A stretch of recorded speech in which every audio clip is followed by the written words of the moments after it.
नमस्कार। आज हम एक ऐसे मामले की गहराई में जाने वाले हैं जिसने बेंगलोर के एक शांत से रिहायशी इलाके को पूरी तरह हिलाकर रख दिया है। बिना किसी तरह की सनसनी के हम सीधे उन तथ्यों पर बात करेंगे जो अब तक सामने आए हैं। बिल्कुल एक इन्वेस्टिगेटर की तरह इस मामले की कड़ियों को जोड़ेंगे। तो चलिए बिना वक्त गवाए सीधे मामले की शुरुआत पर चलते हैं।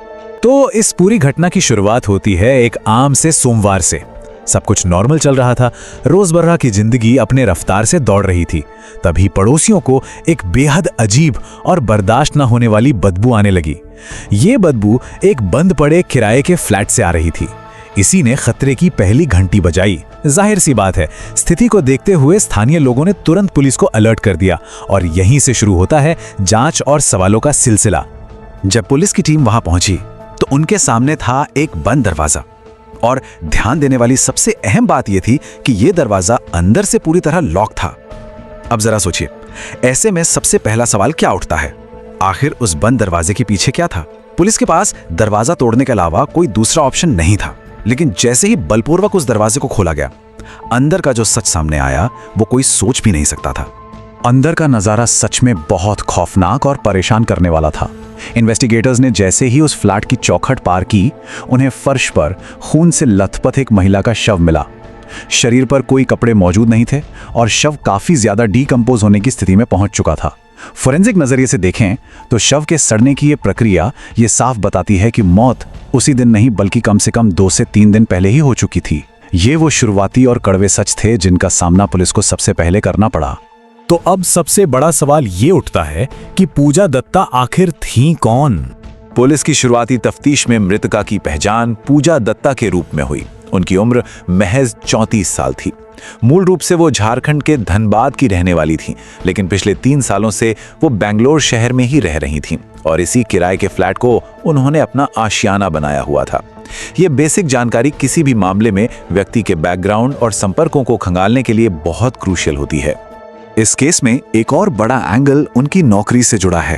पुलिस को पता चला है कि पूजा ने हाल ही में एक प्राइवेट कंपनी से अपना रेजिग्नेशन दिया था, यानी नौकरी छोड़ दी थी।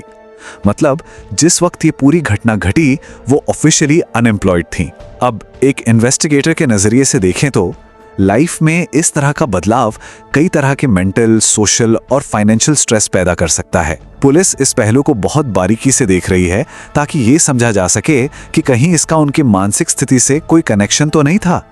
चलिए अब जरा इस पूरी घटना की टाइमलाइन को स्टेप बाय स्टेप समझते हैं। इस पूरे मिस्ट्री को हम 3 अहम पॉइंट्स में बांट सकते हैं। पहला, 23 अप्रैल। ये वो आखिरी दिन था जब पूजा को जिंदा देखा गया था, जब वो ग्रोसरी का सामान लेने के लिए अपने फ्लैट से बाहर निकली थी। इसके बाद आता है दूसरा पॉइंट, शव के सड़ने की स्थिति से लगाया गया अंदाजा। फोरेंसिक टीम का मानना है कि मौत रिकवरी से करीब 2 या 3 दिन पहले हुई होगी।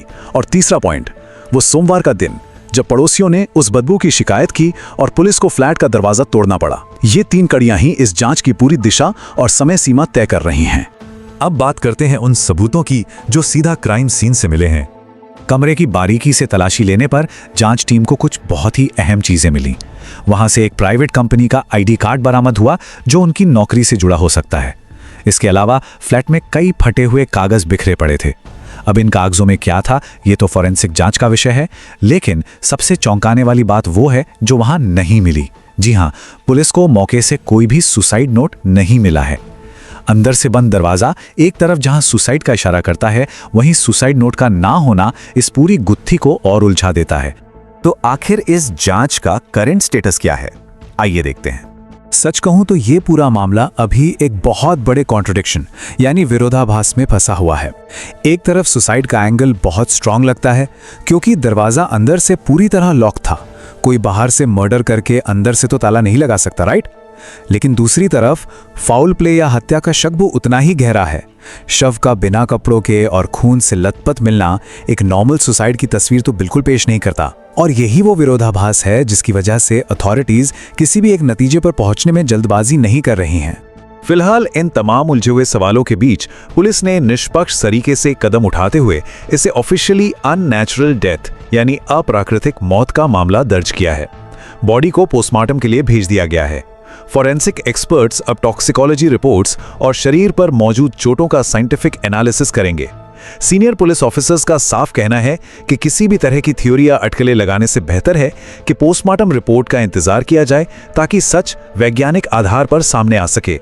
तो अब सारे सुराग, सारे सबूत फोरेंसिक एक्सपर्ट्स के हाथों में हैं। लेकिन सबसे बड़ा सवाल अब भी यही बना हुआ है, क्या आने वाली पोस्टमार्टम रिपोर्ट एक बेहद दर्दनाक सुसाइड की पुष्टि करेगी या फिर किसी गहरी, खौफनाक और छिपी हुई साजिश से पर्दा उठाएगी? ये एक ऐसा संवेदनशील सवाल है जिसका असली जवाब तो अब सिर्फ वक्त और वैज्ञानिक जांच ही दे सकती है। आज के इस विस्तृत विश्लेषण में हमारे साथ जुड़ने के लिए बहुत बहुत शुक्रिया।